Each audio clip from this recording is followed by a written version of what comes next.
ৰাতিপুৱা সাৰ পোৱাৰ পিছত যদি আপুনি এই মন্ত্ৰ জাপ কৰে তেন্তে আপুনি বহুত ধনী হ'ব পাৰিব।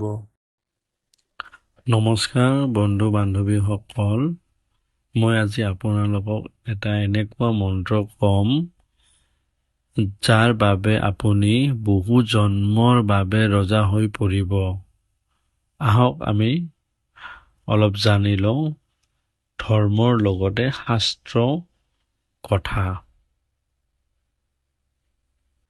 যেতিয়াই শ্ৰী গণেশৰ দ্বাৰা কোনো ধৰ্মীয় কাম বা শুভ কাম কৰিব লাগে, তেতিয়াই পণ্ডিতজীয়ে প্ৰথমে পৃথিৱী মাতৃক পূজা কৰে। পৃথিৱী মাতৃত 7টা স্বৰ্গ আছে। ইয়াৰ তলত 7টা পাতাল আৰু ওপৰত ব্ৰহ্মালোক। ব্ৰহ্মালোকতকৈও উচ্চতম পৃথিৱী আছে আৰু যাক ধ্ৰুৱলোক বোলা হয়। শ্ৰী বিষ্ণুৱে যেতিয়া জগতৰ কল্যাণৰ বাবে 12 অৱতাৰ লৈছিল, তেতিয়া পৃথিৱী মাতৃ তেওঁৰ পত্নী আছিল আৰু তেওঁৰ পৰা মংগলৰ জন্ম হৈছিল আৰু মংগলৰ পৰা ঘটেশৰ বংশ আৰম্ভ হৈছিল।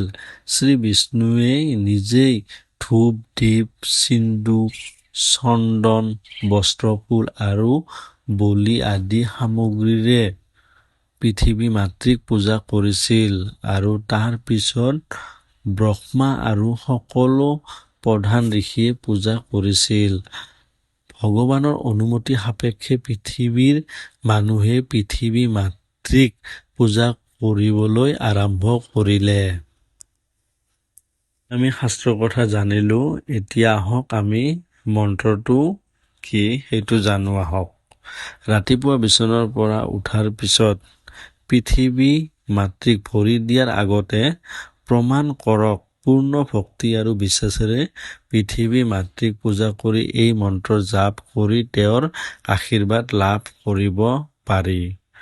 এই মন্ত্ৰটো হ'ল, আপোনালোকে ৰাতিপুৱা উঠি 11 বাৰ জাপ কৰিব লাগিব ডেইলি।